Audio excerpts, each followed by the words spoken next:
Kailanman mo sa saya, sagot sa akin. Kala ko mami may kausap ko eh. Nakausap lang ka? Hindi ko pa siya nakakausap. Palihim nga na sinusundan ni Annalyn itong si Zoe at wala nga itong kaalam-alam. At nang maabutan nga ni Annalyn itong si Zoe ay nagtanong nga itong si Annalyn kung sino daw yung babae na nakausap niya. At dito naman ay tinatanggi ni Zoe na nagtanong lang naman daw siya kung nasaan daw itong CR. At dito nga na sinabi ni Annalyn, akala daw niya na mami na nga niya ang kausap ni Zoe. At nagtanong itong ulit si Annalyn kay Zoe kung nakausap na ba daw niya itong si Moira. At dito naman nagsisinungaling itong si Zoe kay Annalyn na hindi pa daw niya nakakausap. Subalit walang kalamalam itong si Zoe. Nang magkausap sila ng kanyang ina ay nakunan na pala siya ng larawan dito ni Annalyn upang mapatunayan na nagsasabi ba ito ng totoo. At dito nga na ibinunyag dito ni Annalyn at ipinakita kay RJ na niloloko lang sila dito ni Zoe dahil hindi talaga sumama itong si Zoe kay RJ upang tumulong sa paghahanap sa kanyang ina. Sumama ito upang pagsabihan si Moira na mag-ingat at galingan daw ang pagdadago dahil marami na ang naghahanap sa kanya, lalo pat kumausap pa itong si RJ ng mga kababayan upang tulungan siya na hanapin itong si Moira dahil kriminal nga ito at kinakailangan na maibalik dito nga sa bansang Pilipinas. At dito naman na nagsabi itong mga kababayan na tutulong daw sila sa kanilang makakaya. Kaya kinumbinsi na nga ni Moira itong si Zoe na sumaman daw sa kanya at magpakalayo-layo.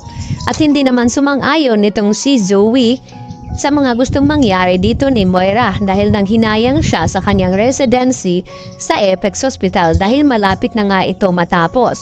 At dito nga nang malaman ni Zoe na alam na ngayon ni Doc Carlos Benitez na itong pala si Moira ang nagutos upang nakawan ang bahay ni Carlos at pasukin. At dahil dito nagalit si Carlos dito kay Moira dahil sa kanyang mga nalaman at nagsisi na kung bakit tinutulungan niya pa si Moira sa lahat ng kanyang ginawang kamalian. Kaya agad naman na sinabi rin ni Zoe dito nga kay Carlos na balak nga siyang isama ng kanyang ina para lumayo na sa ganon ay hindi na makulong itong si Moira. At pinag-isipan ng mabuti ito ni Zoe at dito na nga nagkakaalaman dahil bago makatakas itong si Moira ay isisiwalat na nga at sabihin na ni Carlos Benitez kung naasaan ng tatago itong si Moira na sa ganon ay maunahan itong si Moira bago makaalis at isama palayo itong si Zoe dahil sa takot ni Doc Carlos na maka hindi na nga niya makikita pa kanyang anak na si Zoe. Kaya mas mainam na isuplong na lamang niya itong si Moira dito kay RJ na may nalalaman siya kung saan nagtatago daw ito na sa ganon ay madali nilang matuntun at mahuli itong si Moira. Lalo pa nung nalaman ni Lynette na may kinalaman nga itong si Moira sa nangyaring ng apang loob doon sa bahay ni Carlos at dahil dito ay nagalit ng husto itong si Lynette dahil sobra-sobra na daw ang mga kasamaan na ginawa ni Moira sa kanilang mag-ina ni Annalyn at hindi pa nga ito nakontento na pati itong si Carlos ay dinamay nito. Kaya naman sinabi ni Lynette na sana raw ay makarma itong si Moira at babalik sa kanya ang lahat ng mga kasamaan na ginawa niya.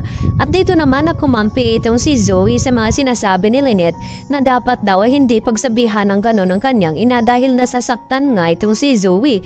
At dito ay pinagtaka ni Lynette na bakit kinakampihan ni Zoe ang kanyang ina na kaya nga siya sumama dito kay RJ upang tumulong nga sa paghahanap dito kay Moira. Kaya mas nakakaduda ngayon na talagang nagsisinungaling nga ito si Zoe kaya siya sumama kay RJ upang tulungan niya ang kanyang ina na makatakas. At lalo pat nalaman dito ni Annalyn na may balak palang tumakas din ito si Zoe at sumama na nga kay Moira. Kaya yan naman ang ating patuloy na pagkabangan bukas mga kapuso kung ano nga magiging kahinatan dito sa pagtatago ni Moira.